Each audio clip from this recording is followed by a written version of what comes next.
Assalamualaikum warahmatullahi wabarakatuh. Salam dan bahagia. Saya Kemala Purna Utami, calon guru penggerak Angkatan 8 Kabupaten Cilacap.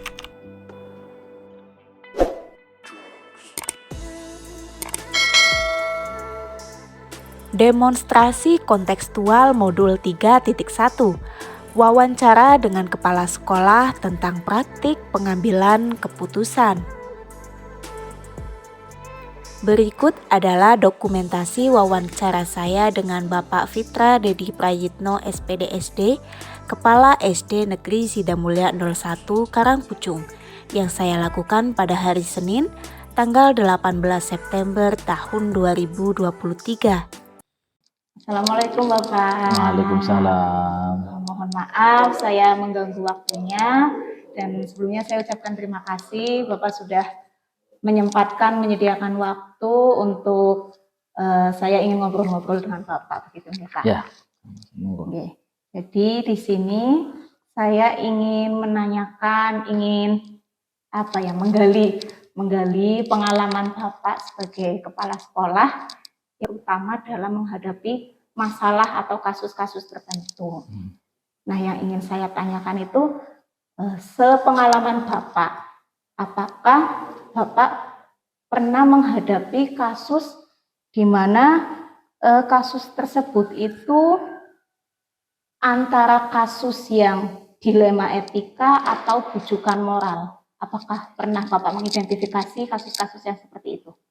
Ya, jujur saja yang namanya kegiatan dalam proses pembelajaran di dalam sekolah itu pasti selalu akan ada hal-hal yang berkaitan dengan hal tersebut. Ada mungkin suatu keputusan yang baik dari sisi negatif maupun positifnya itu selalu ada. Khususnya yang dilema etika itu memang selalu ada. Sebagai contoh, kita dalam pembagian tugas mengajar guru itu, dalam menentukan satu guru A, guru B-nya itu sebagai guru kelas berapanya, itu ada hal-hal yang saling bertolak belakang namun saling mendukung. Sebagai contoh, kita akan menentukan guru kelas 5. Kita membutuhkan guru yang memiliki kemampuan dalam hal IT yang bagus, namun dapat menularkan ke peserta didik pula. Nah, di sini semua guru berpotensi, semua bagus. Bahkan ada yang menginginkan lebih dari satu orang yang ada di posisi tersebut. Nah, hal-hal tersebutlah yang salah satu menjadi pemicu sebagai saya dalam mengambil keputusan. Kemudian pertimbangan-pertimbangan lain juga harus saya terapkan dari sisi negatifnya, dari sisi positifnya, kemudian bagaimana dari sisi peserta didiknya, kemudian nanti dampaknya ke lingkungan sekolahnya bagaimana, terus ekosistem sekolahnya berdampak atau tidak lah. Itu adalah hal-hal yang harus saya pertimbangkan dalam menentukan keputusan tersebut. Oke, baik. Berarti yang disampaikan Bapak tadi, Bapak pernah menghadapi ketika akan melakukan pembagian tugas guru yang baru, kan itu kasus dilema etika, karena guru yang satu kalau misal mau ditugaskan di kelas 4 ya bisa karena memiliki potensi, tapi guru yang lain juga sama. Tapi kan tetap harus memilih satu. Itu dilema etika. Nah, itu dilema etika. Nah, dalam kasus yang seperti itu kan mau milih guru A atau guru B itu sama-sama baiknya sebenarnya. Semuanya tapi baik. Karena harus mengambil keputusan, harus satu yang dipilih, begitu nggih Pak. Nah, bagaimana Bapak dalam mengambil keputusan tersebut supaya keputusan tadi itu tidak merugikan salah satu pihak, begitu Pak? Ketika dalam sebuah kegiatan pembelajaran, khususnya kami di sekolah penggerak itu kan dituntut untuk peningkatan SDM, sumber daya manusia. Salah satunya adalah peningkatan kompetensi guru dalam hal kurikulum merdeka. Dan terutama itu adalah pembelajaran yang berpusat pada peserta didik. Nah, bagaimana kita meningkatkan kemampuan atau sumber daya manusia tanpa adanya istilahnya itu diklat ataupun in-house training. Namun Di sisi lain juga ketika kita memberikan izin kepada salah satu guru ataupun beberapa guru untuk mengikuti pelatihan tersebut, maka ada beberapa kelas yang ditinggalkan. Nah, itu juga ada dua hal yang bertolak belakang. Artinya anak tersebut juga harus kita tetap berikan materi pembelajaran, tapi juga guru harus mendapatkan ilmu pengetahuan yang berkaitan dengan pembelajaran yang berpusat pada siswa tersebut. Nah, setelah kami dalam mengambil keputusan itu, kami yang pertama ya, tadi katanya kan bagaimana strateginya mungkin ya. Yang pertama identifikasi dulu bagaimana urgensinya, bagaimana nanti dampaknya kepada muridnya, dampak sosialnya kepada lingkungannya, kemudian lingkungan tersebut itu berarti dengan kata lain kan dengan wali muridnya, kemudian dengan guru yang lain pula, termasuk dalam penentuan atau izin guru untuk mengikuti program guru penggerak. Karena tidak sedikit ketika guru tersebut mengikuti program guru penggerak, maka bisa berdampak siswa tersebut sering ditinggalkan. Nah, dalam hemat saya, menurut pengambilan keputusan saya secara pribadi, yang pertama itu adalah diidentifikasi masalahnya tadi. Apakah urgensinya itu bisa masuk? Apakah itu kegiatan tersebut bisa berdampak kepada pembelajaran yang berpusat pada peserta didik? Kemudian yang kedua, dampak pembelajaran secara umum pada lingkungan sekolah, dan programnya itu dalam jangka panjang itu akan ada manfaatnya atau tidak. Khusus untuk misalkan kita tadi yang saya ambil itu adalah program sekolah penggerak yang berkaitan dan peningkatan SDM sekolah. Kalau dilihat dari sisi negatif dan positifnya itu akan banyak positifnya, karena dampak jangka panjangnya guru tersebut ketika akan mendapatkan atau setelah mendapatkan pelatihan tersebut maka akan berdampak meningkatnya SDM. Sehingga proses pembelajaran yang ada di dalam kelas tersebut juga akan meningkat. Sehingga sebagai solusi jalan keluarnya adalah tidak semua guru secara langsung untuk mengikuti kegiatan tersebut. Kemudian untuk kegiatan pembelajaran bisa kita alokasikan, contohnya adalah kepala sekolah untuk menggantikan. Misalkan kegiatan itu kan tidak mungkin berlangsung berhari-hari. Ketika ikut kegiatan misalkan workshop ataupun mungkin kegiatan untuk CGP itu adalah kan lokakarya dan lain sebagainya biasanya di luar jam pembelajaran. Itu dioptimalkan bahwa pembelajaran atau kegiatan yang akan dilaksanakan oleh guru tersebut di luar jam pelajaran. Itu yang pertama.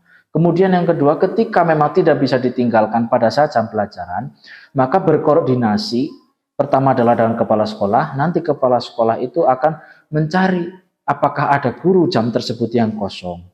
Kemudian ketika tidak ada guru yang kosong, otomatis kepala sekolah yang menggantikan proses pembelajaran yang ada di dalam kelas. Sehingga baik dari sisi guru maupun dari sisi peserta didik tidak ada yang dirugikan. Sehingga dari sisi SDM juga bisa tetap ditingkatkan sehingga bisa berdampak ke dalam pembelajaran, dan untuk keberlanjutan jangka panjangnya maka sekolah juga akan mendapatkan manfaat dari guru tersebut dengan mengikuti pelatihan-pelatihan. Nah, dilema etika dilema tersebut itu bisa ditelaah dari sisi yang pertama dari kebutuhan peserta didiknya, kemudian yang kedua dari sisi ekosistem sekolahnya, kemudian yang terakhir adalah jangka panjangnya. Ketika jangka panjangnya itu akan lebih bermanfaat ketika guru tersebut mengikuti hal tersebut, maka kita ambil kebijakan bahwa boleh diikuti dengan solusi-solusi yang tepat. Itu mungkin yang bisa sedikit saya gambarkan. Oh, enggak siap Pak. Berarti tadi ketika Bapak menghadapi sebuah masalah di mana harus mengambil keputusan di antara dua keputusan yang semuanya baik, semuanya benar, harus mengambil satu, Bapak mengidentifikasi dulu nggih Pak. Mengidentifikasi, yang dilihat diidentifikasi ini dari kebutuhan peserta didik. Iya, itu sebagai acuan utamanya. Jadi nanti keputusan yang Bapak ambil itu akan berdampak pada peserta didik atau tidak, begitu nggih Pak. Kemudian dari ekosistem sekolahnya dan juga ekosistem sekolah yang mendukung dan dampak jangka panjangnya. Jadi saya simpulkan di sini itu lebih ke bermanfaat bagi peserta didik dan sekolah pada umumnya, begitu ya Pak. Baik. Nah, dalam mengambil keputusan ini dari identifikasi tadi yang Bapak paparkan, itu tentu kan ada langkah-langkahnya ya Pak. Ada masalah, kemudian sebelum memutuskan itu ada langkah-langkah yang harus ditempuh. Kan tidak langsung, mungkin langsung ada masalah bisa langsung menemukan solusi atau memutuskan gitu nggih. Ada langkah-langkahnya. Nah, itu biasanya langkah-langkah yang Bapak lakukan itu bagaimana? Ya, yang pertama sudah pasti adalah diidentifikasi dulu, kemudian setelah diidentifikasi direfleksikan, kemudian setelah direfleksikan apakah dampaknya itu bisa lebih baik atau tidak, kemudian setelah yang paling terakhir adalah dibenahi. Nah, yang diidentifikasi ini yang pertama adalah tadi, apakah hal tersebut dari sisi positif dan negatifnya ya lebih besar yang mana. Ketika saya akan mengambil keputusan dari dua hal yang sama-sama baik, pasti ada sama-sama baik pun ada grade-nya. Ini paling baik, ini mungkin baik. Nah, jadi grade tersebutlah yang menjadi acuan untuk mengambil keputusan mana yang kita ambil. Kemudian yang kedua, setelah tahu mana sisi positifnya, dari sisi mana kita memberikan penilaian tersebut. Nah, sebagai kunci utama itu adalah kita dalam pengambilan keputusan, khususnya di lingkungan sekolah ini, itu adalah manfaat utama kepada peserta didik. Ketika bagi guru bermanfaat, misalkan grade-nya itu adalah untuk guru mungkin 7, tapi ketika untuk anak nilainya 8, ya kita utamakan kita memilih kebutuhan ke anak dulu. Namun ketika itu pengambilan keputusan tersebut lebih besarnya, manfaat besarnya, contohnya tadi yang paling mudah saja ketika akan melaksanakan diklat yang berkaitan dengan kurikulum sekarang, yaitu kurikulum Merdeka, dan kegiatannya itu adalah tentang pembelajaran yang berdiferensiasi atau berpusat pada peserta didik, dan ada solusi untuk kegiatan tersebut, maka kita ambil manfaatnya itu, kita gunakan itu. Nah, ketika hal negatif atau kekurangannya kita tutup, berarti kan kegiatan tersebut bisa berjalan. Karena kegiatan tersebut itu kan tidak mungkin terus-menerus, tapi manfaatnya itu akan berlangsung untuk terus-menerus. Maka setelah diidentifikasi dari hal tersebut, kemudian ditelaah, kemudian nanti diimplementasikan terhadap kegiatan-kegiatan tersebut, maka endingnya ya kita akan direfleksikan. Setelah direfleksi ini, apakah kebijakan atau keputusan ini banyak manfaatnya, atau mungkin setelah kita telah kok manfaatnya kurang, maka kita benahi. Kita benahi apa yang kurang, apa yang mungkin belum maksimal, nanti kita bisa telah kembali. Jadi proses untuk mengambil keputusan itu seperti tadi Ibu Kemala sampaikan, tidak ujuk-ujuk lah istilahnya. Jadi ada prosesnya, ada prosedurnya. Kita akan melaksanakan kegiatan tersebut itu, kita buat jadwalnya, kemudian setelah kita buat jadwalnya, kita komunikasikan ke semua guru. Setelah dikomunikasikan ke semua guru, bagaimana pendapat mereka. Setelah sampai ke satu titik, satu kata, satu kesepakatan, maka baru kegiatan tersebut kita eksekusi. Sehingga kegiatan yang akan kita rancang, kegiatan yang akan kita laksanakan, baik dari sisi gurunya maupun dari sisi siswanya dan seluruh ekosistem sekolahnya itu sudah kita persiapkan dengan baik. Sehingga bisa meminimalisir hal-hal yang mungkin bisa berdampak kurang optimal. Itu seperti itu. Sehingga keputusan yang khususnya saya sendiri selaku kepala sekolah terapkan itu sudah berdasarkan step by step-nya. Itu seperti itu. Untuk memudahkan lah. Jadi dalam mengambil keputusan itu langkah-langkah yang diambil tadi Bapak pertama mengidentifikasinya. Mengidentifikasi dulu dari kebermanfaatannya, ya Pak. Dari misalnya tadi kegiatan yang akan dilakukan oleh guru ini lebih banyak positifnya atau negatifnya. Ketika lebih banyak positifnya, ini positifnya lebih banyak bermanfaat untuk siapa? Gitu, ya. Kalau hanya bermanfaat untuk guru, mungkin Bapak bisa kita pending. Nggak bisa pending. Tapi ketika itu lebih bermanfaat untuk peserta didik, misalkan tadi contohnya bimtek atau diklat yang pasti kan sekarang itu. Walaupun awalnya mungkin itu lebih diutamakan untuk guru dulu gitu. Iya, memang Tapi kelihatannya seperti itu. Tapi jangka panjangnya itu kan untuk Berdampak ke peserta didik begitu ya, dan terutama untuk sekolah. Maka sekolah itu umumnya. akan Bapak ambil keputusan itu. Kemudian setelah mengidentifikasi dari kebermanfaatannya itu akan diimplementasikan. Iya, Ya, keputusan itu diimplementasikan. Setelah sudah dilaksanakan, direfleksi. Betul. Apakah keputusan yang kemarin saya ambil Tepat itu tepat atau belum begitu Iya. ya Pak? Baik, luar biasa. Ya. Nah, dari pengambilan keputusan itu menurut Bapak hal-hal apa saja yang selama ini Bapak anggap efektif untuk mengambil keputusan pada kasus-kasus dilema etika seperti itu Pak, yang lebih efektif? Yang pasti kita harus berpikir positif, ya harus berpikir positif dalam segala hal. Karena ketika kita berpikir positif, maka kita bisa mengambil manfaatnya dari segala sisi. Kemudian dari sisi kesopanannya, dari sisi etikanya, apakah kegiatan tersebut tidak melanggar secara etika, secara kesopanan. Kemudian yang tidak kalah pentingnya adalah tidak melanggar aturan.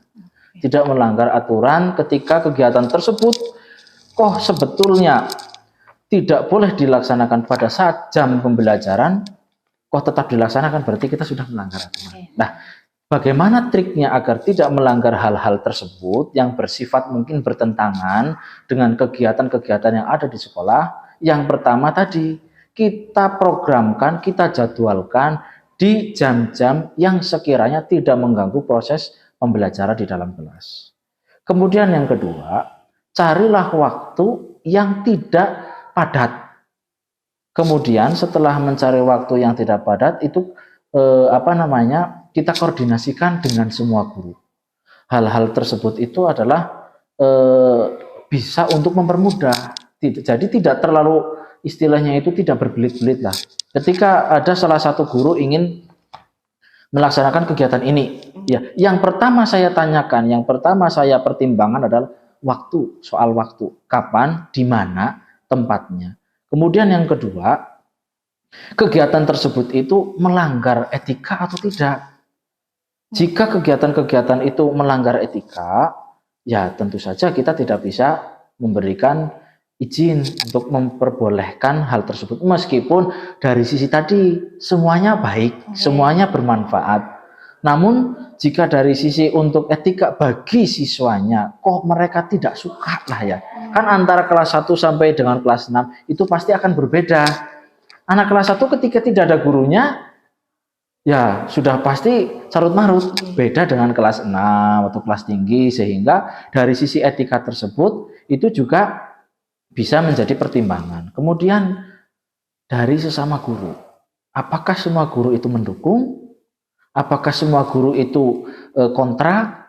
Sehingga sebagai contoh misalkan, guru itu kok terus-menerus mengikuti kegiatan. Guru itu kok tidak pernah ikut kegiatan. Nah, sehingga misalkan sebagai contoh ada pelatihan untuk mengikuti puisi, ya itu ya dulu, atau penentuan mana guru yang tepat untuk menjadi guru kelas 5. Ada misalkan saja ada dua calon, ada 2 guru lah yang kita plotkan untuk pemegang kelas 5. Dua-duanya sama-sama bisa, tapi dua-duanya berbeda dalam hal kontribusi ke sekolah, ya. Kebijakan yang pertama itu adalah etika dulu. Dari sisi etikanya memang dua-duanya berpotensi. Tapi dari sisi profesionalitas, kemudian jangka menengah, jangka panjangnya, kemudian sisi manfaat kepada anaknya juga, kita kan selaku kepala sekolah pasti tahu lah ya, si A, si B-nya, guru kelasnya, itu potensinya itu pasti tahu. Ya. Bukan berarti mengecilkan si guru tersebut. Sebagai contoh tadi, ketika untuk mengikuti puisi, ketika dia untuk mengikuti puisi, apakah bisa diimbaskan ke peserta didiknya ataupun ke guru yang lain kah, kayak gitu. Dan ketika saya mau nunjuk si guru tersebut, guru yang lain yang merasa mungkin lebih bisa dalam hal tersebut, akankah tersinggung, kayak gitu.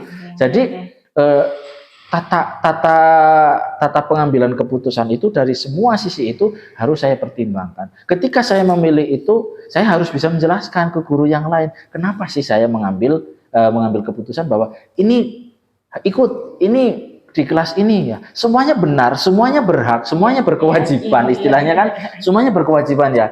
Tapi ya itu semua guru ada yang tidak terima mungkin. Gini itu terus lah. Ada orang yang berprinsip seperti ini. Berilah tugas, berilah pekerjaan kepada orang yang sibuk. Katanya seperti itu ya. Nah, karena apa? Orang yang sibuk pasti bisa membagi waktu. Nah, setelah bisa membagi waktu, otomatis efisiensi waktu kepada sekolah pun sudah pasti bisa lebih bermanfaat. Sebagai contoh misalkan, adalah salah satu guru lah. Dari sisi seni mungkin kurang optimal, dari sisi TIK juga kurang baik, dari sisi bahasa juga kurang baik. Kok dari sisi sekolah sudah mengorbankan anak untuk ditinggalkan pembelajarannya, bahkan membagi waktu dengan guru yang lain untuk memaksimalkan pembelajaran tersebut, tapi endingnya bagi sekolah itu atau bagi khususnya siswa tidak bermanfaat yang optimal, ya rugi dong. Makanya dari sisi itulah yang kita harus pertimbangkan. Memang dari sisi kepala sekolah seperti halnya guru lah, pasti sudah tahu lah siswa A, siswa B, siswa C. Begitu juga kepala sekolah. Jadi memang terkesan singkat, tapi sebetulnya untuk memahami itu kan membutuhkan waktu yang lama. Cuman kesannya itu secepat itukah memutuskan? Ya iya, memang dituntut seperti itu. Tapi dalam sebetulnya ya di dalam hati kami selaku kepala sekolah, hal tersebut itu sudah diidentifikasi, kemudian ditelaah sampai direfleksikan. Namun sampai dengan refleksi itu, sampai dibenahi itu kan tidak bisa serta-merta dalam waktu singkat. Namun selaku kepala sekolah dalam hal pengambilan keputusan seperti halnya selaku guru dulu pelaksanaan kalau kuliah tesis ya atau mungkin skripsi kan ada hipotesisnya. Kita sudah memperkirakan lah. Paling tidak hipotesis itu jangan sampai meleset terlalu jauh. Karena apa? Ya sudah tahu, sudah mengenal masing-masing karakteristik setiap guru. Itu yang menjadi pedoman kami dalam pengambilan keputusan. Luar biasa sekali Pak. Jadi dalam pengambilan keputusan, hal yang biasanya selama ini Bapak anggap sebagai untuk hal yang efektif gitu ya Pak. Pertama yaitu berpikir manfaatnya dulu, manfaatnya hal positif, tentu itu manfaatnya untuk siapa. Kemudian dari sisi etikanya, diutamakan misal tadi kegiatan-kegiatan itu tidak melanggar etika dan aturan, dan juga dari sisi aturan itu tetap ditegakkan ya Pak. Walau jangan sampai misal kepala sekolah menurut saya sudah mengambil keputusan yang menurut aturan salah. Menurut Bapak baik, tapi ternyata menurut aturan salah. Itu jangan sampai begitu ya Pak. Jadi 3 hal ini yang tetap dipegang supaya pengambilan keputusan itu efektif, benar-benar efektif gitu ya Pak. Siap. Nah selanjutnya ini Pak, dalam pengambilan keputusan tadi yang sudah banyak Bapak ceritakan itu kan pasti tidak mudah. Walaupun tadi seperti Bapak jelaskan itu kelihatannya itu bisa langsung mengambil keputusan, padahal di belakang layar itu sudah identifikasi dan lain-lain. Nah pasti ini kan ada tantangannya ya Pak. Tantangannya itu pasti banyak yang mungkin Bapak selaku pemimpin, selaku pimpinan di sekolah itu tantangan ini Bapak hadapi sendiri, guru-guru lain mungkin ada yang tidak tahu gitu ya Pak. Betul. Tiba-tiba saja keputusan ini sudah diambil mungkin begitu. Nah biasanya tantangan-tantangan dalam pengambilan keputusan itu apa saja Pak? Yaitu yang pertama itu adalah etika antara kepala sekolah, kemudian individu ya otomatis ya, namanya kepala sekolah pasti individu, dengan masyarakat, dengan lingkungan, kemudian tantangannya juga dengan seluruh stakeholder yang ada di sekolah. Sehingga hal tersebut itulah yang membuat saya selaku kepala sekolah itu mengambil keputusan itu tidak bisa serta-merta itu. Misalkan tadi sebagai contoh di dalam lingkungan kelas, tadi sudah pasti manfaatnya kepada anak bagaimana. Kemudian dengan manfaat kepada anak otomatis kan kita bertanggung jawab kepada lingkungan. Nah, lingkungan itu yang ada berarti antara komite dan wali murid.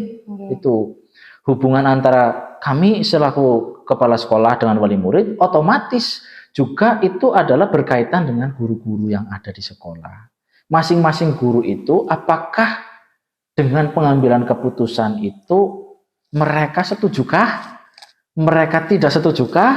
Atau mereka jor-joran? Lah ini adalah hal-hal tantangan yang ketika guru tersebut, misalkan guru ataupun dari lingkungan, misalkan dari warga ataupun dari wali murid menolak hal tersebut, ya saya selaku kepala sekolah harus bisa menjelaskan mengapa mengambil keputusan tersebut. Itu intinya seperti itu, sehingga tantangan-tantangan yang akan ada itu saya selaku pengambil keputusan itu sudah merinci. Ketika ada pertanyaan seperti ini, ketika memperkirakan pertanyaan ini, jawaban yang tepat itu apa? Ketika mengambil keputusan ini, apakah dampaknya? Sehingga mereka atau beberapa hal yang mungkin menanyakan mengapa seperti ini, saya sudah mempersiapkan beberapa jawaban-jawaban yang menguatkan. Sehingga dampak yang bisa ditimbulkan, kemudian tadi tantangan-tantangan itu bisa diminimalisir.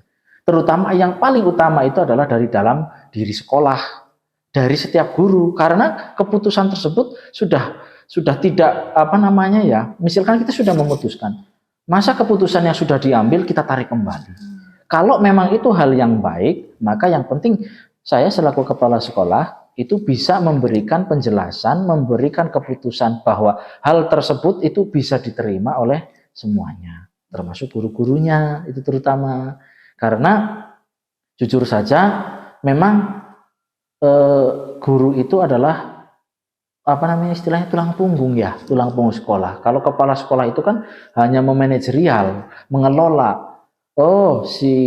Misalkan guru itu berpotensi dalam hal TIK, ya tempatkan guru tersebut di hal yang berkaitan dengan TIK. Guru tersebut itu memang bidangnya di bidang seni, ya bagaimana kepala sekolah bisa mengarahkan. Jadi bukan berarti kepala sekolah itu bisa dalam segala hal, tidak, tapi bisa menempatkan, kemudian tadi bisa menjawab tantangan-tantangan yang mungkin akan ada di depan kita. Karena jangan sampai, kok ada tantangan seperti ini, kok ada hal seperti ini, ya dioptimalkan bahwa hal tersebut kita sudah bisa menjawabnya.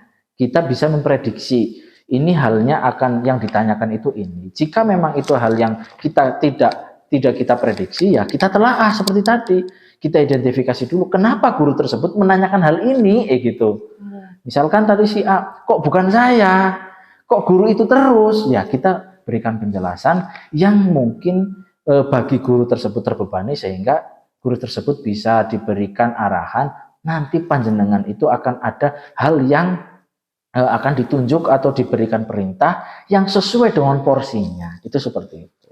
Oke, baik Pak. Jadi dalam pengambilan keputusan, tantangan yang Bapak hadapi tadi pertama dampaknya nanti ke depan, walaupun ini pengambilan keputusan sudah dipikirkan matang-matang dengan tadi prosedur atau langkah-langkah yang sudah dilakukan, tapi kan pasti ada dampak ke depannya. Nah, ini nanti dampaknya bagaimana gitu. Kemudian tantangannya lain juga pertanyaan dari pihak lain.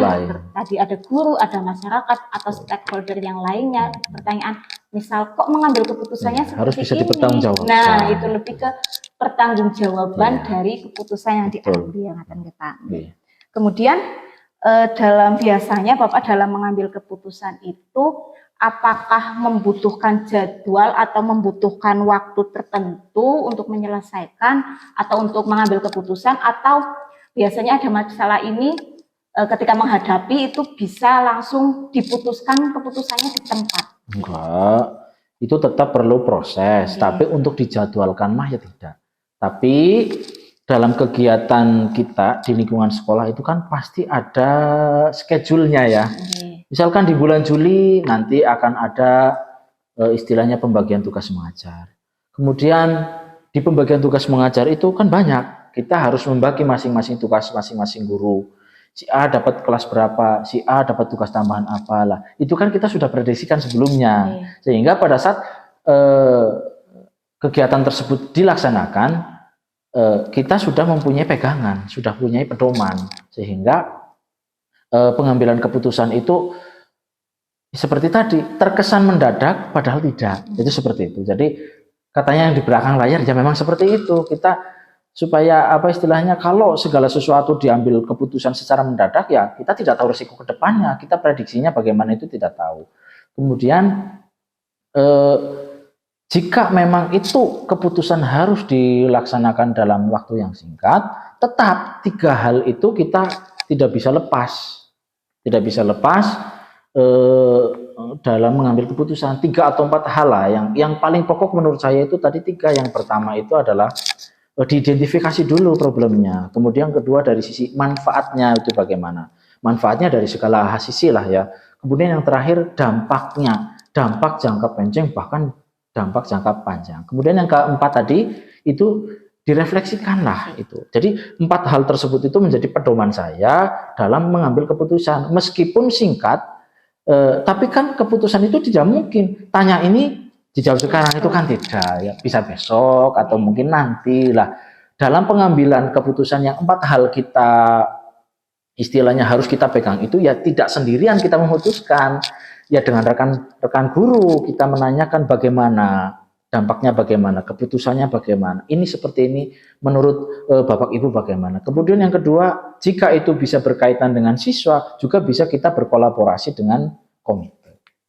Contoh misalkan proses pembelajaran yang dilaksanakan di dalam kelas. Ini guru kelas ini pembelajarannya seperti apa? Kok melenceng dari real yang ada di lingkungan sekolah? Kita menegur juga mungkin bisa menyinggung, tapi karena itu harus kita putuskan, ya semua langkah yang harus ada itu sebelum saya nanti memberikan masukan ke dalam guru tersebut, 4 hal tersebut itu kita sudah pegang. Tadi dari sesama rekan guru, dari 4 hal itu kita tanyakan. Kemudian dari komite juga kita tanyakan 4 hal tersebut tadi, yang identifikasi, refleksi, sampai dengan jangka panjangnya, dan yang ketiganya itu adalah ke atasan saya, yaitu selaku pengawas. Apakah saya mengambil keputusan ini dengan berdasarkan identifikasi ini, dampaknya seperti ini menurut saya, kemudian nanti jangka panjangnya seperti ini, menurut pendapat pengawas, itu bagaimana? Setelah kita sudah sampaikan seperti itu, kita putuskan, saya putuskan, ini yang saya itu. Itu dalam 1-2 hari saja bisa ditentukan, itu seperti itu. Sehingga tidak serta-merta saya mengambil keputusan secara istilahnya itu instan, itu tidak. Meskipun 1 hari, kan komunikasi tidak harus bersama seperti ini. Ketika guru-guru ya bisa komunikasi di dalam grup sekolah. Ketika komite bisa via telepon. Dengan komite juga dengan pengawas juga via telepon juga bisa. Sehingga pengambilan keputusan itu dalam waktu singkat pun kita sudah memuat hal-hal yang harus kita pegang teguh tadi. Identifikasi, refleksi, benahi, sampai dengan komunikasi ke semua stakeholder. Sehingga itu menurut saya langkah efektif dan cepat. Itu yang bisa kita laksanakan. Baik Bapak, jadi pengalaman Bapak dalam mengambil keputusan itu tetap membutuhkan waktu, iya, Pak. Dan kolaborasi. Nah, dan kolaborasi. Waktu di sini bukan berarti waktu yang dijadwalkan untuk hari-hari atau berminggu-minggu, tidak ya Pak. Karena yang namanya masalah atau kasus itu kan pengennya cepat-cepat diselesaikan supaya tidak berlarut-larut. Nah, ini biasanya Bapak tetap membutuhkan waktu karena kalau misalnya mendadak takutnya nanti resiko atau dampaknya lebih besar dampak negatifnya begitu nggih Pak. Walaupun misal ada masalah atau kasus yang membutuhkan keputusan yang cepat, tetap tidak instan, tidak langsung, tetap ada hal-hal atau langkah-langkah yang ditempuh seperti tadi yang Bapak sudah jelaskan. Betul. Itu nih Pak. Baik. Ini sebenarnya tadi saya juga mau menanyakan sebenarnya pihak-pihak mana saja yang biasanya Bapak ajak untuk berdiskusi atau mungkin dalam pengambilan keputusan supaya kadang kan butuh orang lain atau butuh pihak lain begitu. Tadi Bapak sudah jelaskan. Yang pertama tadi ada guru nggih Pak dalam pengambilan pasti yang pertama keputusan. Guru dilibatkan.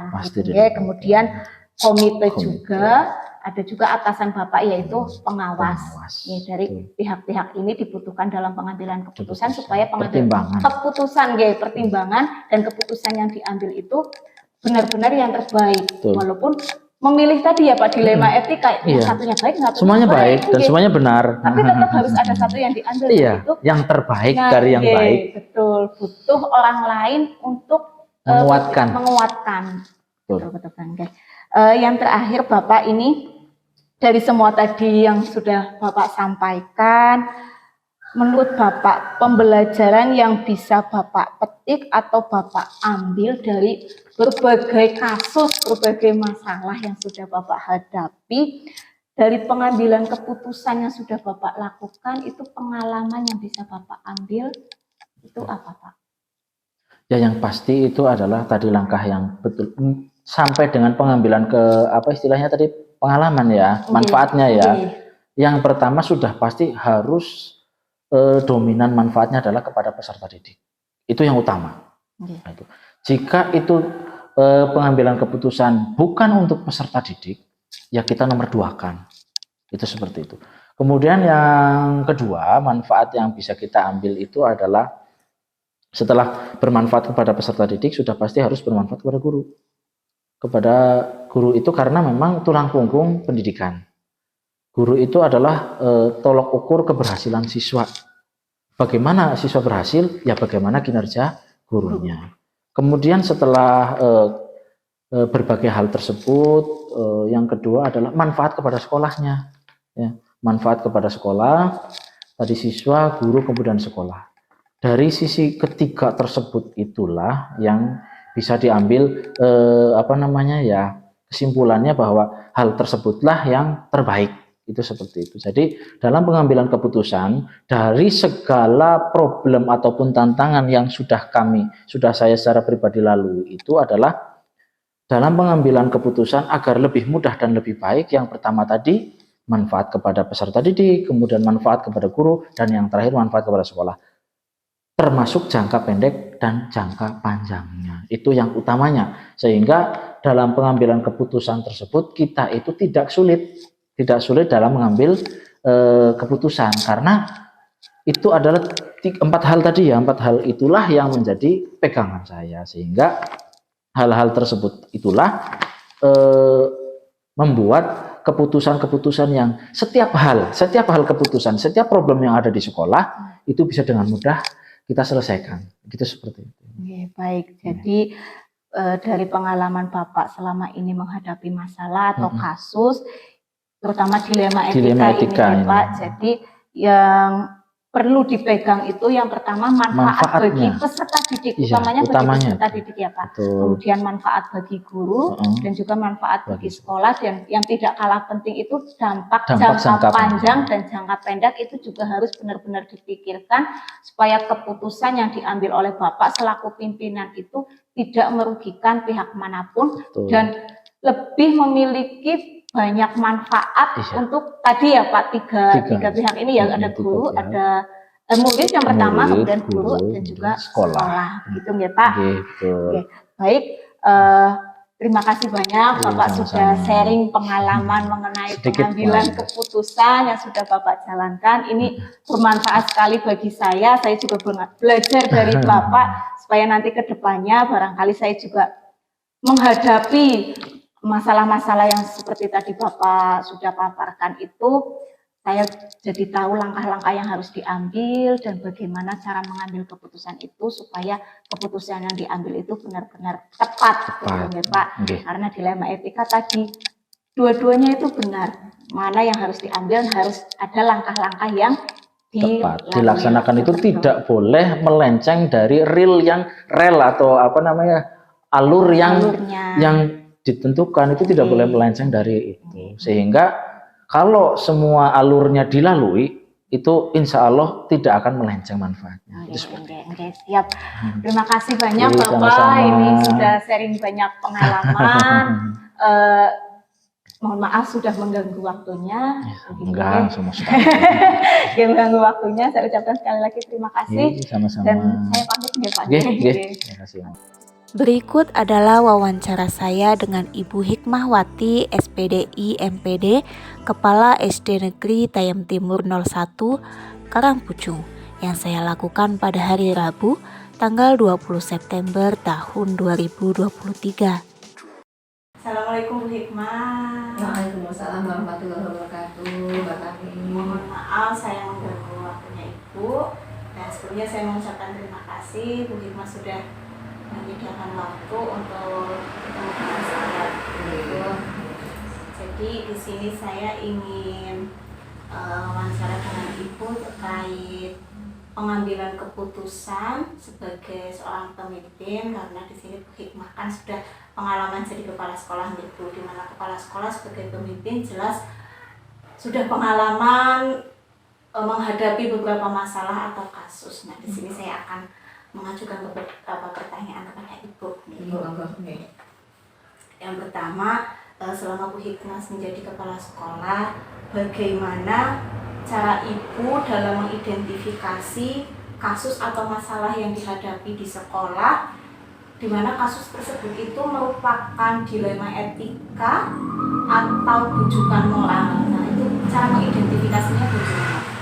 Ya, mungkin yang namanya kasus di sekolah kan banyak nih. Cuma kita kalau untuk mengidentifikasi tentang etika moral, tentunya kita mengumpulkan data dulu. Satu pengumpulan data terutama dari guru-guru yang ada di sekolah. Kemudian kita cross-checkkan juga kepada anak-anak, karena anak-anak juga selama ini juga selalu kontribusi tentang informasi tentang hal apa. Terus yang ketiga, kita berkomunikasi dengan wali murid.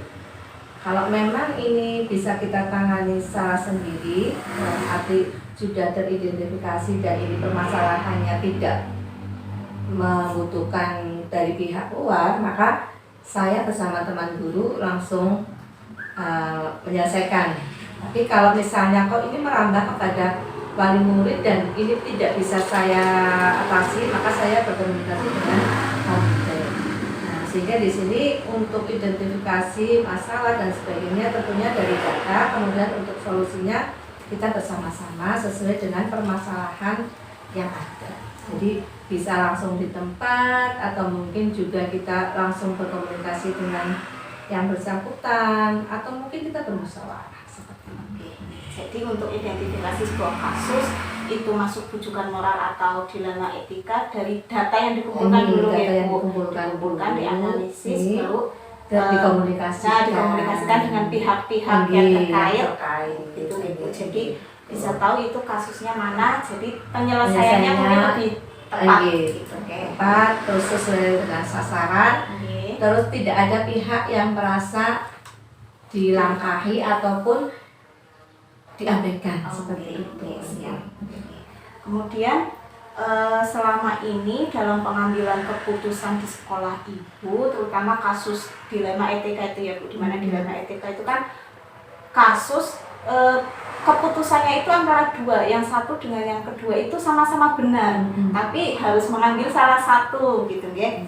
Nah, di mana bagaimana cara Ibu menjalankan pengambilan keputusan tersebut, karena kasus sama-sama benar solusinya. Ya, prioritasnya nih, kita menentukan prioritasnya dulu. Prioritasnya pertama adalah benar-benar ini untuk kebutuhan siswa.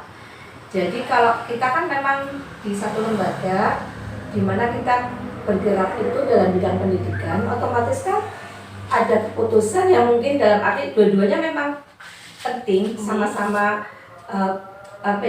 harus saat ini. Namun kita melihat ini kepentingannya untuk siswa atau bukan. Jadi kita prioritaskan dulu satu untuk siswa, kedua otomatis merambah kepada gurunya. Nah, terus baru yang ketiga untuk ke semua kalangan. Sehingga keputusan ini benar-benar pure untuk kepentingan siswa, kebutuhan siswa. Nah, kalau memang satunya kok intinya, oh ini juga untuk siswa Bu, ini untuk siswa, ya ayo kita prioritaskan terlebih dahulu yang mana, seperti itu. Jadi kita benar-benar kepada guru harus benar-benar berkomunikasi dengan baik, kemudian bermusyawarah. Jadi tidak akan mengambil salah langkah atau salah keputusan. Nah, otomatis kalau sudah seperti ini kan kita akan menjalaninya dengan enak nih, tidak ada oh anak ternyata ini malah keputusannya merugikan anak, gimana ini Bu, kayak gitu kan. Nah, jadi kita benar-benar satu memprioritaskan siswanya untuk kepentingan siswa seperti itu. Jadi dalam menjalankan keputusan, mengambil keputusan itu melihat prioritasnya dan yang diutamakan adalah siswa tentu Ibu. Karena di sekolah ya kita emang membersamai siswa. Kemudian dalam pengambilan keputusan tersebut, langkah-langkahnya atau prosedurnya bagaimana? Karena dalam mengambil keputusan itu kan tidak ujuk-ujuk gitu ya Bu ya, tetap tidak serta-merta harus ada langkah-langkahnya. Biasanya Ibu langkah-langkah yang ditempuh bagaimana? Jadi kan sementara sebelum menentukan satu keputusan kan kita terlebih dahulu, oh ya ini permasalahannya apa seperti itu kan. Tadi sudah ada identifikasi. Nah baru kita satu langkahnya adalah mengumpulkan semua guru berkomunikasi untuk hal-hal semacam ini bagaimana seperti itu. Itu kita komunikasikan dengan guru-guru. Kemudian yang kedua, jangan sampai ada informasi yang istilahnya hanya satu pihak saja, tapi benar-benar kita itu melihat dari beberapa pihak, mendengarnya dari keseluruhan, tidak hanya sepihak. Misalnya mungkin dari guru A seperti ini versinya, guru B seperti ini, dan saya tidak mendengarkan satu dua saja, tapi dikumpulkan bersama, dimusyawarahkan. Nah baru kita menentukan satu keputusan ini. Nah, misalnya dalam hal karena ini etika ya, mungkin guru yang istilahnya tidak masuk atau jarang masuk atau kayak siluman kayak gitu ya. Jadi datangnya ada kelihatan tapi begitu pulang tidak ada yang tahu sama sekali. Ini pulang apa pergi kemana? Tahu-tahu anak ributkan, gurunya kemana? Nah dari kita kan nggak tahu. Nah, baru kita benar nggak ini Pak Guru ini seperti ini. Nah baru kita komunikasikan dan baru saya putuskan. Putusannya sesuai dengan kemauan daripada teman-teman. Mungkin dengan jalan saya tatap muka atau mungkin dengan bicara dari hati ke hati, empat mata, terus disampaikan, baru cross check yang tadi disampaikan sama teman-teman pas nggak dengan ini. Nah kalau pas berarti kan ada jalan solusi satu arah gitu. Dalam arti untuk yang bersangkutan pun ya tidak merasa dirugikan, untuk teman yang lain juga tidak merasa dirugikan, dan tidak ada muncul kecemburuan daripada guru-guru yang lain. Nah, sehingga di sini benar-benar terbuka gitu, dalam artian terbuka. Saya tahu masalah ini dan teman-teman juga tahu, dan cara penyelesaiannya pun saya tidak serta-merta harus seperti ini itu, tapi ada tahapan-tahapan di mana nanti semuanya akan sama-sama menikmati keputusan itu dengan benar, bertanggung jawab, dan dapat ada tindak lanjut yang baik seperti itu. Ya, jadi langkahnya yang pertama tadi identifikasi, kemudian mengumpulkan semua guru ini. Jadi mungkin minta pendapat dari beberapa guru supaya keputusan nanti yang diambil benar-benar tidak merugikan siapapun dan bisa dipertanggungjawabkan. Jadi ada perubahan ke depannya. Ada perubahan, ada tindakan luar biasa. Kemudian selama ini dalam pengambilan keputusan, hal-hal apa saja yang Ibu anggap efektif dalam memutuskan atau mengambil keputusan pada kasus-kasus dilema etika tadi, di mana keputusannya itu ada dua yang benar, tapi harus mengambil salah satu. Nah itu biasanya yang Ibu anggap efektif untuk memutuskan hal tersebut itu apa? Ya, yang dianggap efektif mungkin dengan melihat di lapangannya ya. Nah, mungkin seperti ini. Seperti tadi mungkin kalau guru yang jarang berangkat dan sebagainya itu kan melanggar satu etika gitu. Nah, di sini ada dua pihak yang istilahnya merasa dirugikan sekali. Nah, maka satunya lagi misalnya karena bukan karena kehadiran, tetapi mungkin karena tanggung jawab di sekolah misalnya, kan harus memberikan satu pelayanan kepada siswa. Nah, sehingga dua-duanya kan sama-sama nih. Nah, yang efektif tentunya ya intinya ini kan berarti sebenarnya satu permasalahan sama, cuma berbeda berbeda lapangan lah ya, berbeda lapangan atau berbeda pos gitu. Nah sehingga ini saya ini di kelas, tapi ini jarang berangkat. Nah, otomatis yang saya utamakan yang di kelas dulu, karena yang di kelas kan itu tanggung jawabnya, tanggung jawabnya. Nah, saya panggil, terus saya berikan satu istilahnya apa ya, sama-sama untuk berdiskusi lah. Sebenarnya permasalahannya kenapa sih kok tidak bertanggung jawab menyampaikan, memberikan kebutuhan anak seperti itu. Nah, baru yang satunya lagi kan sama, yang juga juga siswa karena tidak berangkat. Nah, baru ini saya panggil.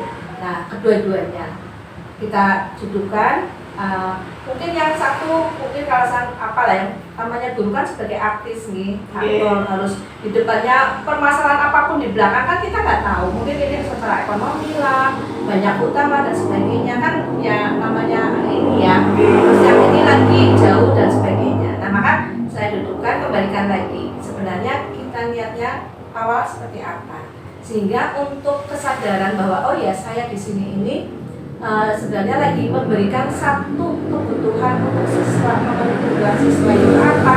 Yaitu pendidikan, bimbingan, itu kan bukan saja hanya pengajaran, tapi memang kita mendidik, membimbing, menuntun, sehingga harus memberikan contoh yang baik.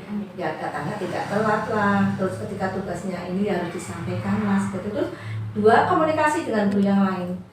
Jadi ketika, oh ya mungkin saya berhalangan atau mungkin saya akan datang telat atau mungkin saya sudah memberikan tugas tapi saya belum mengoreksi dan sebagainya, supaya ada bantuan dari teman-teman. Terus yang ketiga, otomatis saya selaku yang dituakan tentunya juga dikomunikasikan, dan hal ini biasanya sudah saya sampaikan sebelumnya. Jadi ketika pagi kan kadang saya menyampaikan juga, nah ini baru selesai gitu, dalam arti oh iya Bu, maaf saya ini baru saya ke teman-teman jadi tahu, oh ya ibu kemarin sudah menyatakan seperti ini. Akhirnya dengan komunikasi yang baik di antara mereka ya, semuanya akan terbentuk satu istilahnya visi misi bahwa anak itu benar-benar tidak dirugikan oleh bapak ibu guru, baik pendidikannya maupun yang lainnya. Berarti dalam mengambil keputusan efektifnya tadi berkomunikasi dulu dengan yang bersangkutan, yang mereka dulu alasan-alasannya kenapa bertindak demikian, kemudian dikomunikasikan juga dengan bapak ibu guru yang lain supaya ketemu jalan keluarnya, sehingga keputusannya yang diambil tepat dan merugikan siswa terutama siswa. Baik, selanjutnya dalam pengambilan keputusan tentu terkadang ada kasus-kasus atau masalah yang tidak mudah, begitu ya, tidak mudah untuk mengambil keputusan. Nah, biasanya apa saja tantangannya dalam mengambil keputusan, tantangan-tantangan yang dihadapi supaya keputusan tersebut benar-benar keputusan yang tepat dan dapat dipertanggungjawabkan.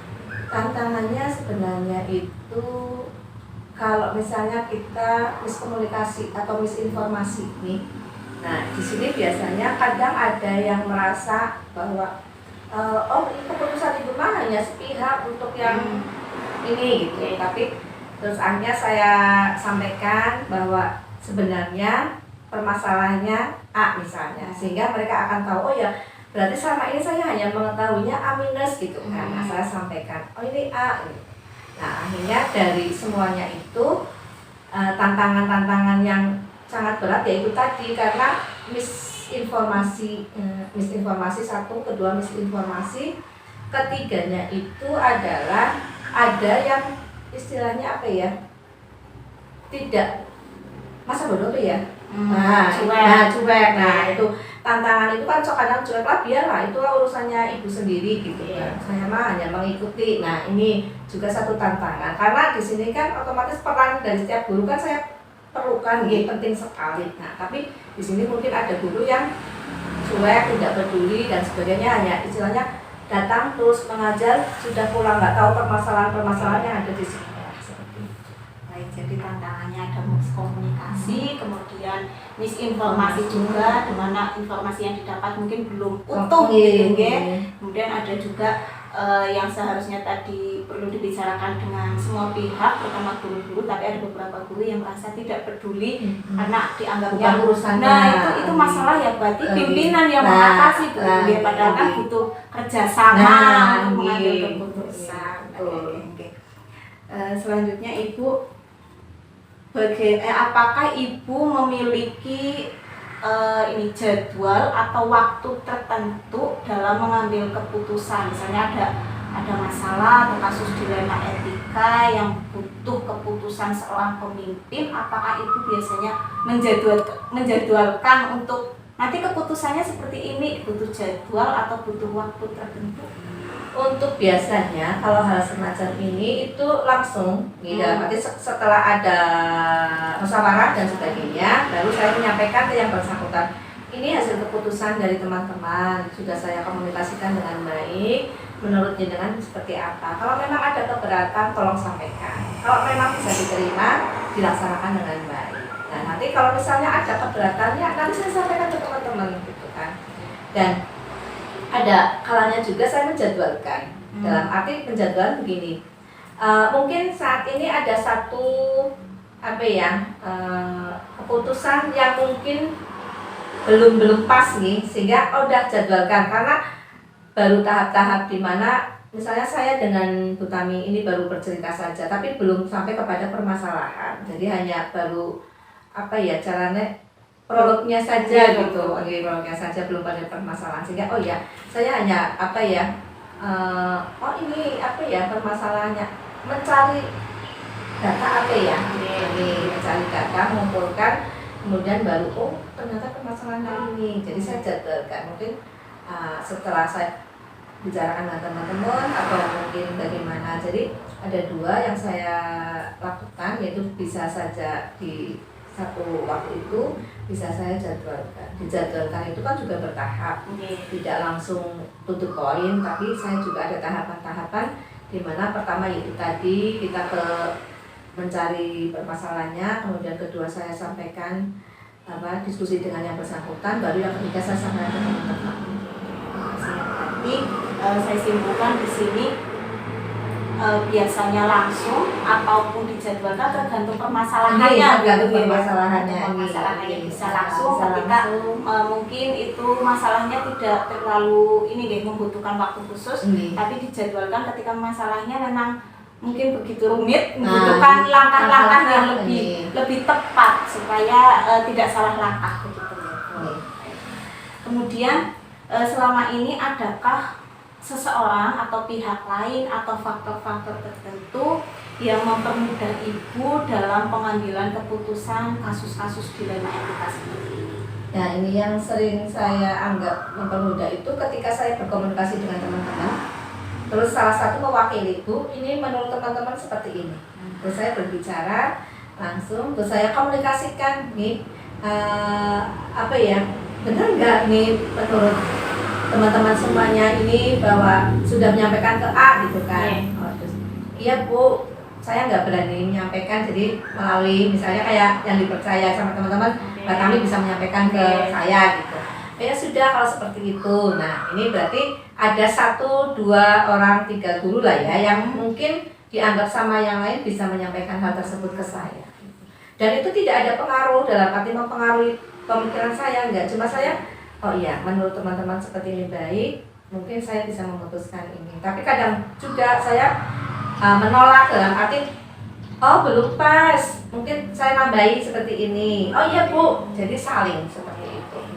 Baik, jadi ada beberapa guru ya, 1 atau 2 yang menjadi jembatan bagi ibu dan guru-guru yang lain untuk bisa mengkomunikasikan permasalahan ini sebelum pengambilan keputusan.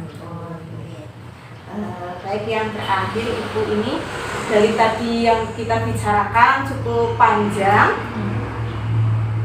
dari pengalaman Ibu mengambil keputusan itu, pembelajaran apa yang bisa Ibu petik sehingga dalam pengambilan keputusan dilema ini bisa dipertanggungjawabkan? Pembelajarannya sangat banyak, tapi diantaranya bahwa kita itu harus selalu sharing dengan teman-teman. Karena permasalahan di sini itu adalah permasalahan kita bersama, dan saya hanya diamanati untuk bisa menuntun mereka bersama-sama sehingga apapun yang ada kita komunikasikan dengan baik.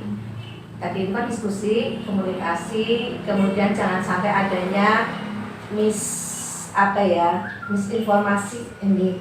Jadi mungkin pembelajarannya sangat luar biasa karena kita meskipun sedang dituakan tetapi tidak serta-merta memutuskan sesuatu dengan sendiri. Karena kita harus melihat pihak-pihak mana yang nantinya dengan keputusan saya itu akan merasa dirugikan atau tidak. Jadi saya harus benar-benar menyaring. Oh, keputusan ini merugikan siswa, tapi diuntungkan guru misalnya. Nah, berarti kan saya tidak adil dalam artian adil, tidak sesuai kebutuhan nih. Nah, sehingga saya harus anak juga tidak dirugikan, guru juga tidak dirugikan, apalagi wali murid.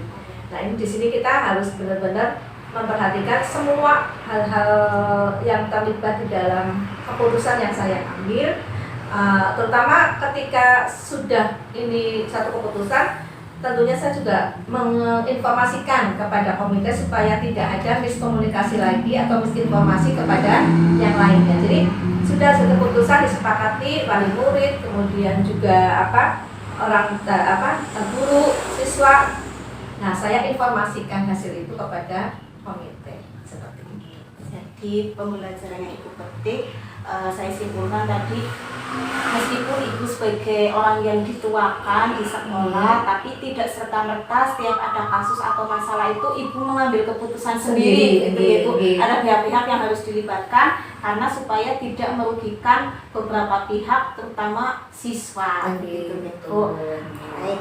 Terima kasih banyak Ibu, saya sudah banyak menggali informasi terhadap Ibu, saya sudah belajar banyak kepada Ibu mengenai bagaimana seorang pemimpin itu mengambil keputusan, khususnya kasus dilema etika, supaya pengambilan keputusan itu bisa dipertanggungjawabkan dengan baik dan tidak merugikan salah satu pihak. Terima kasih banyak atas waktunya. Saya juga belajar, mudah-mudahan saya juga bisa apa yang dari Mbak Tami wawancara, saya juga mengevaluasi. Oh ya, ini saya kurangnya apa, kayak gitu kan. Nah, kalau sudah berarti saya tinggal yang baik saya pertahankan, kalau yang kurang ya saya kurangi. Nah, nanti dilengkapi seperti itu. Mudah-mudahan bermanfaat. Terima kasih banyak atas waktunya. Barangkali Ibu mau kondur atau melanjutkan aktivitas, monggo. Terima kasih sudah diberi kesempatan diwawancara. Oke. Assalamualaikum. Waalaikumsalam warahmatullahi wabarakatuh. Berikut adalah dokumentasi wawancara saya dengan Ibu Sri Wahyuni SPD, Kepala SD Negeri Tayem Timur 04 Karangpucung, yang saya lakukan pada hari Rabu 20 September tahun 2023. Selamat siang Bu Yuni. Selamat siang Mbak Kamala.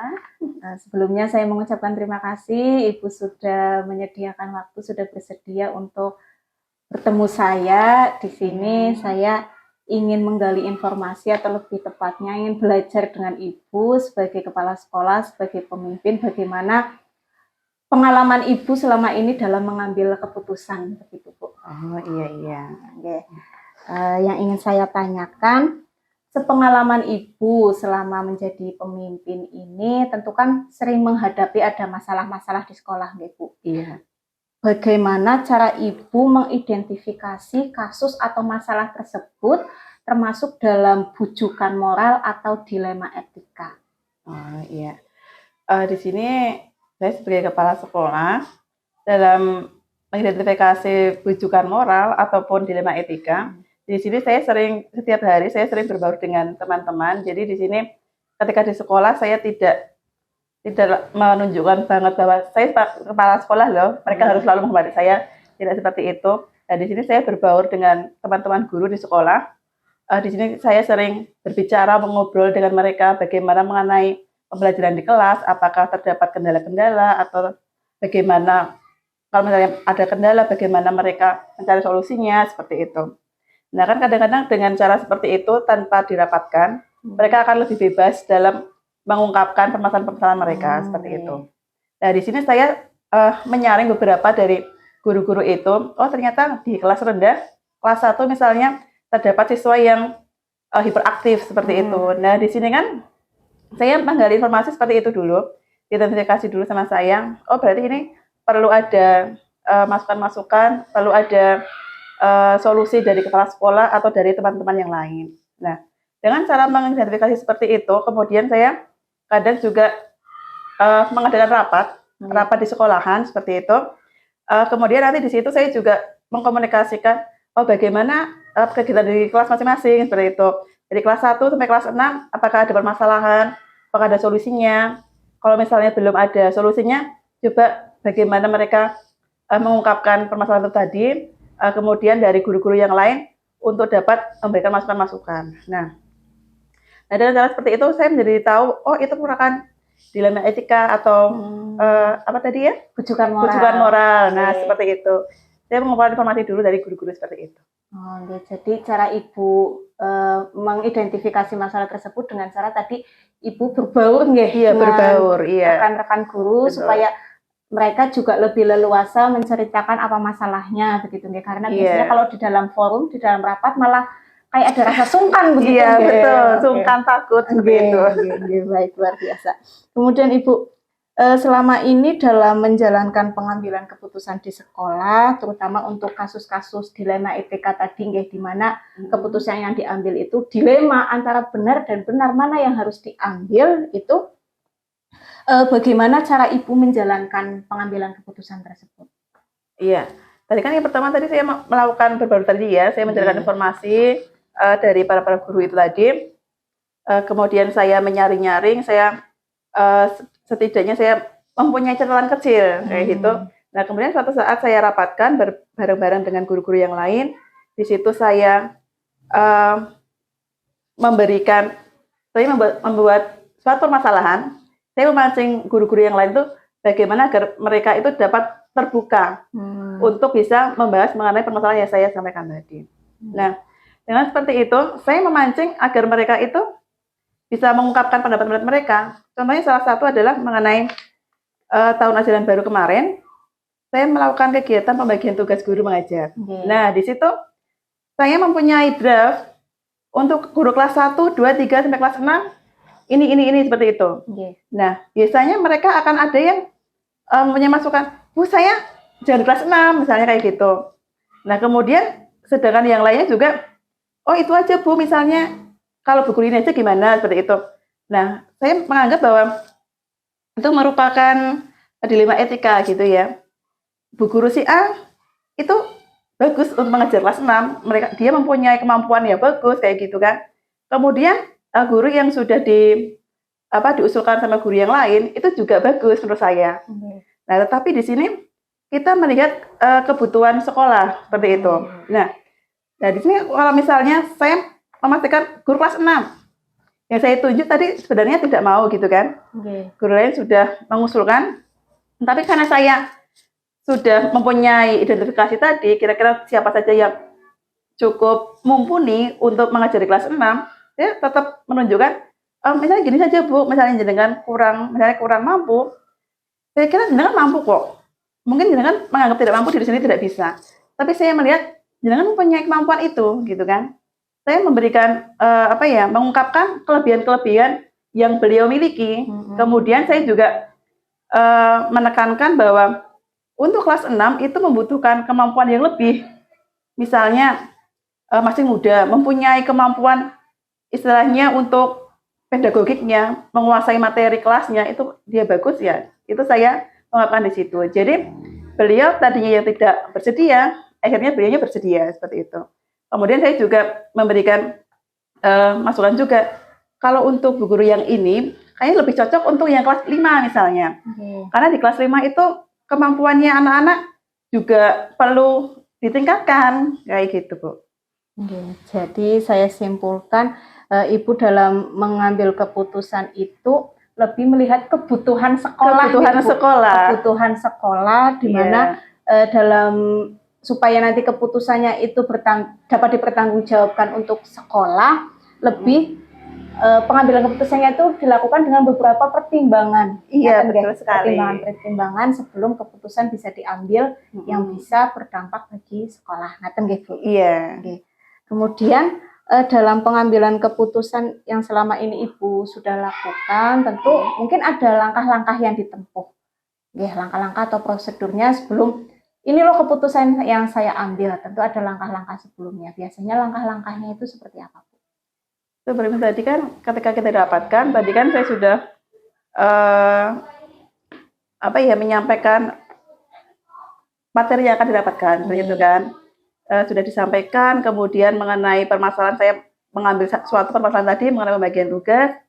Pertama tadi kan saya mengidentifikasi dulu ya, mengidentifikasi permasalahan. Kemudian di situ saya mengumpulkan informasi yang lainnya juga, kira-kira siapa saja misalnya yang kira-kira mumpuni untuk melaksanakan kegiatan itu. Kemudian di situ saya juga mencari masukan-masukan dari teman-teman yang lain, apakah itu bagus atau tidak, bagaimana kekurangan kelebihannya. Nah, seperti itu, Bu. Nah, setelah itu kan nanti setelah kegiatan belajar mengajar kelas 6 tadi itu kan ada refleksi lah ya. Setiap awal bulan kami di sekolah itu mengadakan ya kayak rapat kecil-kecilan. Kita lalu berkomunikasi tadi mengenai permasalahan-permasalahan di kelas. Oh, berarti saya kan juga bisa mengidentifikasi, oh berarti Bu guru yang ini sudah bisa melaksanakan tugasnya dengan baik. Oh, kalau misalnya ada permasalahan seperti ini, beliau sudah bisa mencari solusinya sendiri. Nah, dengan seperti itu, ketika guru tadi sudah bisa melaksanakan kegiatan pembelajaran kelas 6, suatu saat untuk tahun berikutnya, oh berarti masih bisa dipakai lagi seperti itu. Jadi sudah harus kita rolling terus, karena kita kebutuhannya sudah tercukupi, tujuan pembelajaran sudah dapat, ya kita tinggal melaksanakan lagi, tinggal dievaluasi saja kayak gitu. Baik, saya simpulkan. Jadi langkah-langkah Ibu selama ini yang diambil untuk pengambilan keputusan itu, yang pertama mengidentifikasi masalahnya dulu, masalahnya apa, kemudian dari identifikasi masalah itu mengumpulkan informasi atau data-data dulu, supaya pengambilan keputusannya tepat. Kemudian selain itu juga membutuhkan masukan dari guru-guru lain atau pihak-pihak tertentu. Nah, setelah keputusannya diambil, ada refleksi nggak Bu? Apakah keputusan yang sebelumnya saya ambil itu tepat atau perlu diperbaiki? Ingatkan nggak? Iya, betul. Iya. Baik. Berikutnya, selama ini hal-hal apa saja yang Ibu anggap efektif dalam pengambilan keputusan pada kasus-kasus dilema etika, Bu? Ketika pengambilan itu tadi ya, kasus dilema etika tadi, bagaimana agar tujuan-tujuan di sekolahan itu tetap terlaksana, kemudian solusi-solusi dari kegiatan tadi itu dapat diterapkan, bagaimana refleksinya tadi, evaluasinya ketika bagus ya kita lanjutkan terus. Oke, baik. Berarti yang selama ini cara yang menurut Ibu efektif itu jelas pada tujuannya ya Bu. Iya, tujuan pengambilan keputusan itu, kemudian solusi yang nanti akan diambil itu akan berdampak atau tidak pada pihak-pihak tertentu, mungkin begitu nggih. Iya. Dilihat dari sudut pandang itu sebelum pengambilan keputusan dilakukan. Iya. Baik. Berikutnya dalam pengambilan keputusan tentu kan ada mungkin masalah-masalah yang tidak mudah untuk pemecahannya gitu. Nggak ada masalah-masalah yang mungkin berat untuk pengambilan keputusannya dan membutuhkan tantangan. Jelas biasanya ada tantangannya. Nah, biasanya tantangan yang Ibu hadapi itu seperti apa? Kalau untuk permasalahan yang ini, dulu saya pernah mengalami waktu itu saya masih menjadi kepala sekolah baru. Belum ada 1 bulan di sekolahan itu, saya meminta izin kepada RT yang ada di situ bahwa saya sebagai tamu di sekolahan itu sebagai kepala sekolah baru, saya meminta izin, saya memperkenalkan diri seperti itu. Nah, ketika waktu pulang dari rumah Pak RT tadi, saya melihat sekolahan itu sudah retak-retak, Bu. Jadi saya melihat kondisi sekolahan yang merupakan bangunan lama, saya sudah berpikir ini sangat berbahaya sekali gitu kan. Nah, baru hari Minggu saya melihat keadaan belakang sekolahan seperti itu. Selang 1 hari, karena sore harinya itu langsung hujan, langsung longsor. Nah, ketika itu karena saya menjadi kepala sekolah baru, saya sangat tersanang sekali mengenai kegiatan itu. Saya bingung tadinya, ini saya harus bagaimana gitu kan. Nah, setelah itu kan karena saya sudah tahu keadaan sekolah seperti itu, guru-guru yang lain juga pada bingung, takut ketika mengadakan kegiatan belajaran, sekolahnya roboh. Ya, karena talutnya itu longsor, otomatis tembok yang di dekat talut tadi ikut kegeser. Nah, seperti itu. Nah, kemudian saya bersama teman-teman yang lain mengadakan rapat kecil-kecilan, mencari solusi bagaimana talut tadi itu segera diperbaiki. Kalau tidak segera diperbaiki, nanti sekolahan itu bisa ikut roboh semua. Karena ada 3 lokal yang gandeng gitu ya Bu ya. Ketika satu roboh, yang lainnya pasti akan ikut roboh. Nah setelah itu karena itu sangat rawan sekali, saya langsung mengambil keputusan, saya tanpa harus mencari meminta banyak pertimbangan dari teman-teman yang lain, saya untuk segera dapat rehab gitu kan. Saya akan membuat proposal kayak gitu kan. Saya akan membuat proposal mengenai talut tadi, kemudian juga bangunan kelas. Nah setelah itu saya rapatkan, karena saya mengangkat permasalahan itu tadi, saya rapatkan bareng-bareng dengan guru yang lain. Teman-teman saya langsung setuju. Yaudah kita langsung kita membuat proposal, langsung kita ajukan ke Korwil.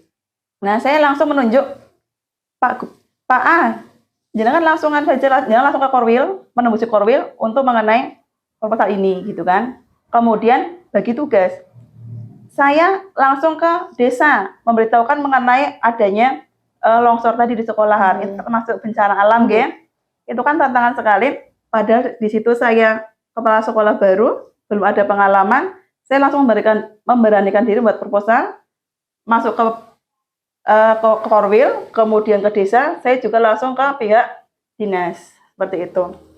Nah, di sini solusi-solusi tadi saya ambil secara cepat. Kenapa? Karena takutnya nanti dampak dari permasalahan tadi itu berimbas pada peserta didik. Betul. Nah, seperti itu, Bu, permasalahannya di sekolah saya dan tantangannya.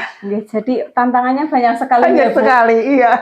Berarti seorang pemimpin itu harus siap dengan tantangan-tantangan yang ada, masalah-masalah yang biasanya tak terduga, yang membutuhkan solusi cepat dan tepat. Betul sekali. Luar biasa ternyata.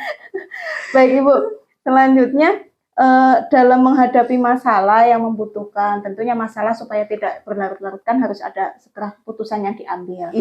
Nah, entah itu masalahnya mungkin ada masalah yang ringan atau yang sedang atau yang cukup berat, tentu harus ada keputusan. Biasanya itu Ibu dalam mengambil keputusan itu segera langsung di tempat saat mengetahui ada masalah itu, atau menunggu dalam waktu beberapa hari mungkin, atau dijadwalkan dalam waktu beberapa minggu begitu. Oh iya. Di sini memang ada beberapa permasalahan yang harus segera saya laksanakan hari itu juga. Contohnya tadi mengenai tanah longsor tadi. Kalau kita menunggu berlarut-larut, takutnya nanti akan ada permasalahan tambahan di belakang kayak gitu. Nah, tetapi juga ada mengenai permasalahan-permasalahan yang kita harus menunggu waktu. Menunggu waktu baru kita bisa mencari solusinya. Ya, seperti tadi itu kita kan ketika ada permasalahan, perlu kita mencari data dulu. Misalnya ada laporan, guru A melakukan kegiatan seperti ini di luar sekolah misalnya. Maksudnya ketika di lapangan misalnya, ketika guru olahraganya, kan kita sebagai kepala sekolah nggak mungkin ya akan mengikuti guru olahraga sampai ke lapangan gitu. Nah, bisa jadi ada laporan dari anak, Bu, itu Bu guru di lapangan seperti ini misalnya. Nah, dengan seperti itu, saya harus menunggu dulu apa benar apa yang dikatakan anak ini gitu kan. Nah, otomatis nanti saya akan mencari informasi lagi, tanya dengan siswa yang lainnya. Apakah benar Ibu A itu menjewer si B gitu kan. Nah, seperti itu, ketika kok benar seperti itu, saya kan otomatis akan mengklarifikasi dengan yang bersangkutan. Bu, ada kejadian apa di sekolahan? Gitu. Ada kejadian apa di lapangan kayak gitu. Nah, setelah itu kan gurunya akan menjelaskan.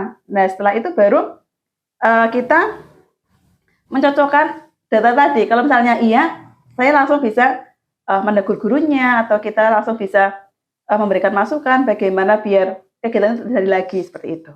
Jadi untuk pengambilan keputusan itu waktunya tergantung kalau memang masalahnya urgent harus segera diselesaikan langsung, tapi ada juga masalah yang membutuhkan waktu, harus riset dulu, mengumpulkan informasi dan sebagainya gitu. Iya, betul. Selanjutnya Ibu dalam pengambilan keputusan terhadap kasus-kasus tertentu, mungkin kan Ibu tidak bisa sendiri gitu dalam mengambil keputusan. Adakah pihak lain atau seseorang atau faktor-faktor apa yang selama ini mempermudah Ibu dalam pengambilan keputusan? Ya, kadang memang ada beberapa yang perlu saya ajak komunikasi bareng-bareng ya. Salah satunya tadi mengenai talut. Pasti saya akan berkomunikasi, bermusyawarah dengan guru-guru yang ada di sekolahan itu. Kemudian yang kedua, saya juga kan berkomunikasi dengan komite. Nah, komite pasti di situ juga akan memberikan masukan-masukan bagaimana agar permasalahan yang dihadapi sekolahan saya itu bisa segera teratasi. Nah, selain itu juga ada beberapa wali murid yang rumahnya sekitar situ, depan sekolahan, alhamdulillah ada wali murid, itu juga kita bisa komunikasi bareng-bareng kayak gitu. Jadi dalam kasus-kasus yang Ibu hadapi selama ini, pengambilan keputusannya jelas melibatkan guru, nggih Bu, karena guru itu ada di situ harus mengetahui masalahnya dan pengambilan keputusan juga harus melibatkan mereka. Kemudian komite sebagai mitra sekolah juga Ibu libatkan dalam pengambilan keputusan dan juga wali murid juga diikut sertakan. Iya. Baik, yang terakhir Ibu, dari semua tadi yang kita bincangkan, yang sudah Ibu paparkan panjang lebar dan sangat luar biasa, pembelajaran apa yang bisa Ibu ambil, yang bisa Ibu petik dari pengalaman Ibu selama ini dalam pengambilan keputusan dilema etika? Di sini ternyata keputusan itu memang ada keputusan yang benar-benar langsung diambil oleh kepala sekolah dalam waktu segera, ada juga yang dapat diambil beberapa hari gitu kan. Dan kemudian di sini dalam pengambilan keputusan itu tidak hanya kepala sekolah saja yang terlibat, guru-guru juga terlibat, komite terlibat, bahkan wali murid juga terlibat. Tapi di sini tidak semua permasalahan juga harus melibatkan komite dan wali murid. Tergantung dari permasalahan itu lingkupnya luas atau lingkupnya yang sempit. Ketika sekolahan, kepala sekolah dan guru sudah bisa mencari solusinya dan itu sudah dianggap tepat, kita tidak perlu mendatangkan komite atau wali murid. Tetapi ketika permasalahannya itu sangat luas, kemudian dampaknya dikira itu sangat sangat penting sekali. Nah, kami juga mendatangkan wali murid sama komite. Seperti itu. Baik, jadi saya simpulkan dari pengalaman Ibu pengambilan keputusan itu, pihak yang dilibatkan tidak mesti komite dilibatkan gitu. Ketika ada masalah yang bisa diselesaikan intern antara Ibu dengan pihak guru, itu ya sudah selesai, tidak melibatkan pihak lain. Tapi ketika permasalahan tersebut dirasa butuh orang lain, maka komite akan diikutsertakan atau bahkan juga wali murid. Iya, gitu, betul. Oke, terima kasih banyak Bu Yuni. Saya sudah belajar banyak dari Ibu mengenai bagaimana seorang pemimpin itu menjalankan kewajibannya di sekolah yang mempunyai tanggung jawab sangat besar ya Bu, apalagi terutama dalam pengambilan keputusan, di mana keputusan yang diambil itu harus tepat dan membutuhkan banyak pihak untuk membantu dalam keputusan itu agar keputusan yang diambil tepat dan dapat dipertanggungjawabkan. Saya mengucapkan banyak terima kasih Ibu atas waktunya juga yang sudah Ibu bersedia untuk saya tanya-tanya gitu Bu. Terima kasih banyak. Ya, sama-sama Mbak ya. Semoga bermanfaat dan dapat digunakan untuk acuan ke depannya. Amin. Terima kasih banyak Bu Yuni. Sama Mbak. Demikian video kali ini, semoga bermanfaat dan terima kasih.